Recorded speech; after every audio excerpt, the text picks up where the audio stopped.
tulivyoitana vyombo vyote vya habari, na ninavishukuru sana, nawashukuru sana wakuu wote wa vyombo vya habari, kwa sababu kila aliyeambiwa kuhusu jambo hili kwamba tukutane tutoe azimio alikubali haraka, na kumbe tukaja kubaini kwamba na vyombo vyenyewe vilikuwa vimetishwa. Fikiria tumefikia pahala katika nchi yetu ambapo hata vyombo vya habari tuseme labda TBC ikatishwa, lakini haikuwa TBC peke yake, vyombo karibia vyote vilitishwa. Na ndio maana hata wale wanaosema kwamba CNN imefanya kazi yake, kwa nini nyinyi vyombo vya ndani hamkutoa habari zile? Hebu tuanze kwanza.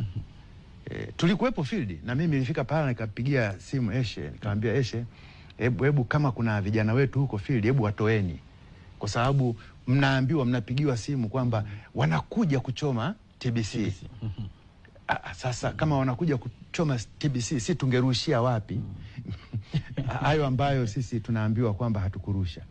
Sasa vyombo vya habari vina wajibu kabisa katika jamii. Ni vile tu hii elimu ya kimagharibi tuliopewa haielezei kwa ufasaha dhima ya vyombo vya habari Afrika ilikuwa nini. Kuna watu wanadhani kwamba vyombo vya habari vimeletwa na wazungu au na wakoloni na wamishonari.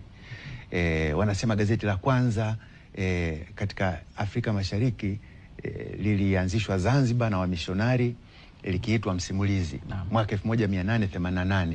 Lakini wanasahau kwamba vyombo vya habari vilikuwepo kabla hawajaja wakoloni. Na mimi katika tasnifu yangu ya uzamivu niliandika hiyo. Nimeandika typology moja inayoonyesha kabisa jinsi gani vyombo vya habari kabla ya ujio wa vyombo hivi vya kimagharibi vilikuwa na dhima muhimu sana, ambayo ya kwanza ni kuhakikisha vinaiweka jamii pamoja. Hiyo ilikuwa dhima ya kwanza.